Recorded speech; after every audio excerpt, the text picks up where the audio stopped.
El Evangelio es según San Mateo. En aquel tiempo dijo Jesús a sus discípulos: nadie puede servir a dos señores, porque o aborrecerá a uno y amará al otro, o al uno sufrirá y al otro despreciará. No podéis servir a Dios y a las riquezas. Por tanto os digo, no os inquietéis por vuestra vida, qué comeréis, ni por vuestro cuerpo, con qué os vestiréis. ¿No es más el alma que la comida, y el cuerpo más que el vestido? Mirad las aves del cielo, como no siembran, ni siegan, ni tienen graneros, y vuestro Padre Celestial las alimenta. Pues ¿no valéis vosotros mucho más que ellas? ¿Quién de vosotros, a fuer de discurrir, puede añadir un codo a su estatura? ¿Y por qué inquietaros por el vestido? Observad cómo crecen los lirios del campo, no trabajan ni hilan.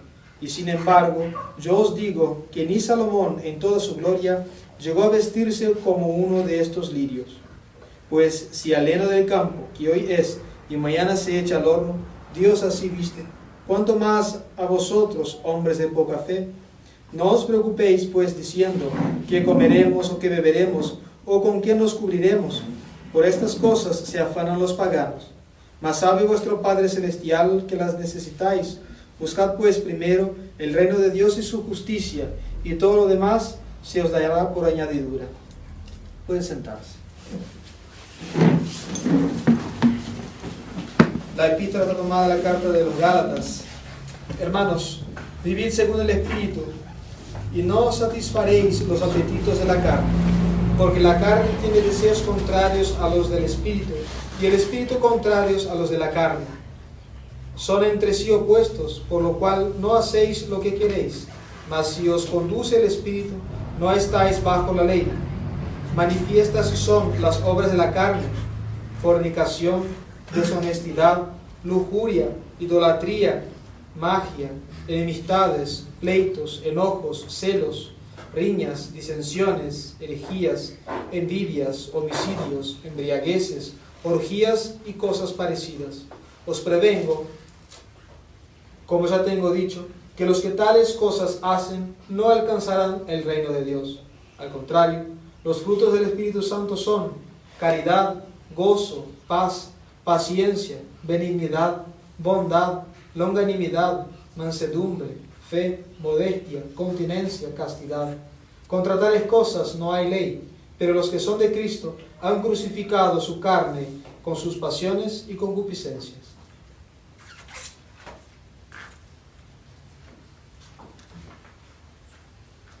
En nombre del Padre, del Hijo y del Espíritu Santo. Amén. Dios te salve María, llena eres de gracia, el Señor es contigo.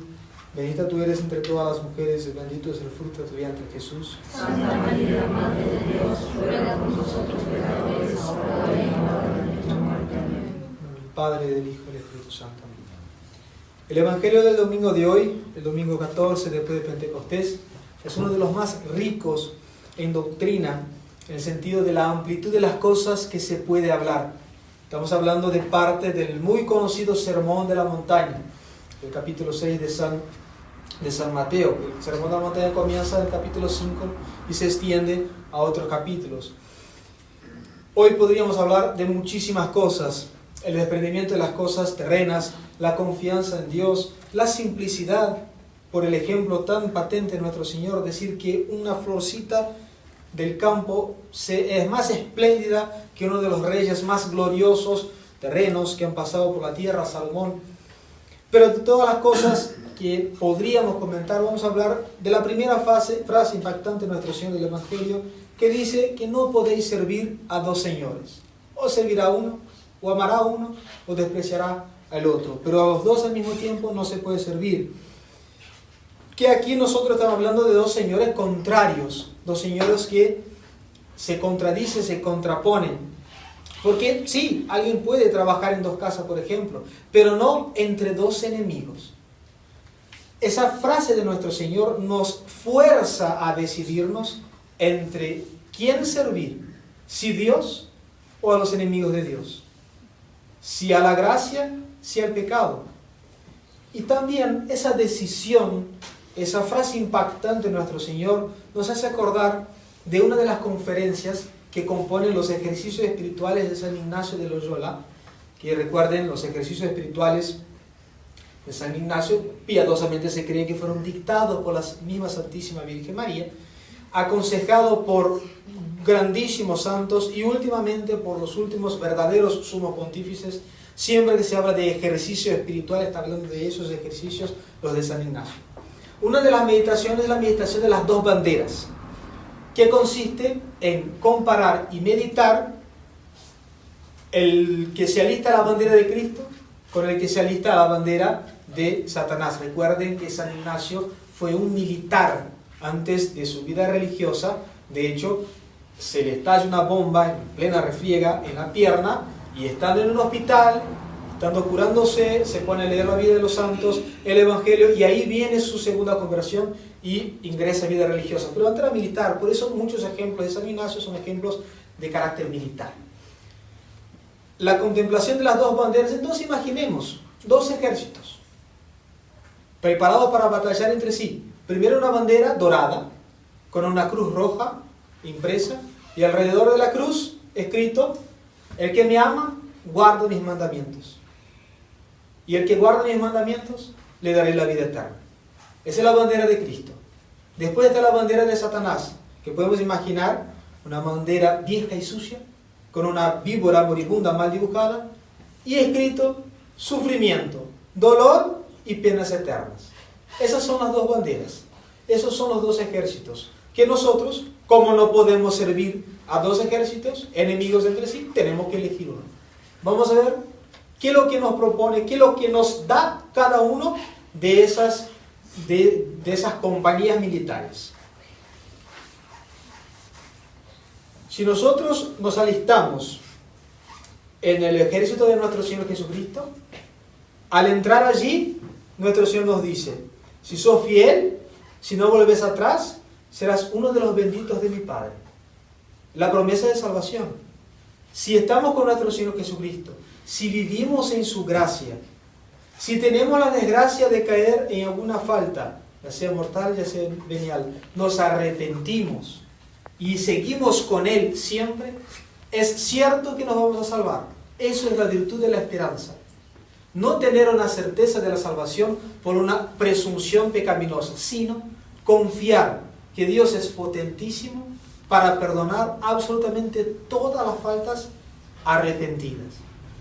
Y cuando uno ingresa, se alista a ese ejército, ¿cuál es la compañía? Pues la divina capitana, la Santísima Virgen María, como la jefa suprema del ejército de Dios nuestro Señor, compuesto por los santos ángeles que sirven a Dios, los santos que han vencido al mundo por la fuerza de Jesucristo, han vencido al mundo por Cristo, con Cristo y en Él.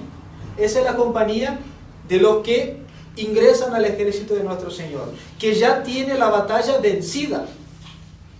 Lo único que tiene que hacer al entrar en ese ejército es cumplir lo que dice la bandera: el que me ama guarda mis mandamientos. Nosotros debemos permanecer en el amor de Dios, de forma tal que todas nuestras acciones estén imbuidas de una verdadera caridad. Lo único que pide el jefe de ese ejército es que le amemos. Solamente eso. Que nosotros permanezcamos en su amor, que vivamos en su amor, que recuerden siempre que el amor de Dios, la virtud de la caridad, no es un sentimiento, no debe tener su fundamento en la flojedad de los sentidos, sino que estar sujeta por una fe firme. ¿Qué quiero decir con eso? Que la virtud de la caridad no necesita impulsos sensitivos para ser practicada, porque si fuera necesario una complacencia sensitiva, una alegría sensible para practicar la caridad, ¿qué hubiera sido de la Virgen al pie de la cruz? El dolor que sentía, una espada que le traspasaba el alma. Sin embargo, a pesar de su dolor sensible, amó muchísimo a Dios nuestro Señor y a todos nosotros al pie de la cruz, si bien sufrió de grandísima manera. ¿Eso qué quiere decir? Que nosotros, por más que tengamos adversidades, dolores físicos o espirituales, que tengamos cruces, tengamos tribulaciones, eso no nos impide practicar la virtud suprema de la caridad, porque si estamos alistados al ejército de Cristo, es lo que Él nos pide. Tenemos que amarlo siempre, hacer todo por amor de Dios, absolutamente todo. Tanto el que tiene estado religioso como el que tiene estado laico. Todo se puede hacer, absolutamente todo, para agradarle. Como la esposa que hace todo en su casa para agradar a su esposo, en la casa de nuestra alma tenemos que hacer todo para agradar al que vive en ella, Dios nuestro Señor. Los que se alistan en el ejército del demonio, lo que pretende el demonio al recibir sus desdichados es ofrecerle una vida llena de ansiedades, placeres viles, temporales, pasajeros, que lo único que conlleva es lo que dice la bandera: sufrimiento, dolor y penas eternas. Una vida temporal desgraciada, sin ningún tipo de tranquilidad, para conseguir con ello una eternidad de penas interminables e insufribles, pero por el castigo del pecado mortal, de morirse en pecado mortal, no se puede evitar. Entonces, lo que nosotros tenemos que contemplar en cada una de nuestras acciones, en cada uno de nuestros movimientos, es: ¿a quién quiero servir? Porque no puedo servir a dos. No puedo servir a los dos al mismo tiempo. La virtud o el vicio, el pecado o la gracia. No se puede servir a dos señores.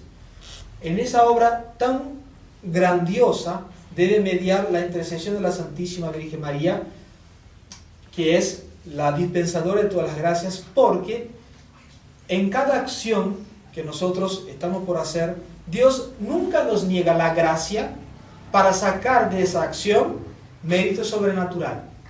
Si nosotros aprovechamos esa gracia o no, es mérito o demérito nuestro, pero Dios nunca niega la gracia. Pero si nosotros somos fieles a la gracia de Dios, fieles a las mociones del Espíritu Santo, vamos a adquirir ese don precioso que acabamos de leer en la epístola de San Pablo, que son los frutos del Espíritu Santo. Cuando el alma es fiel a la gracia de Dios, produce actos tan unidos con Dios, que son esos llamados los frutos del Espíritu Santo: la caridad, la bondad, la paz, la mansedumbre, que pueden volver a repasar y leer. Los frutos del Espíritu Santo son la patente que se ha sido fiel a la gracia de Dios, fiel a las gracias actuales, que se sigue el camino de nuestro Señor Jesucristo, que, como les digo, no es otro que el camino del amor. Pidamos a la Santísima Virgen María que jamás nos apartemos de ese camino para llegar al final de nuestra vida como verdaderos soldados de Cristo y conseguir lo que Él promete a cada uno de sus soldados que le son fieles, que es la bienaventuranza eterna. Ave María Purísima. Sí, Padre,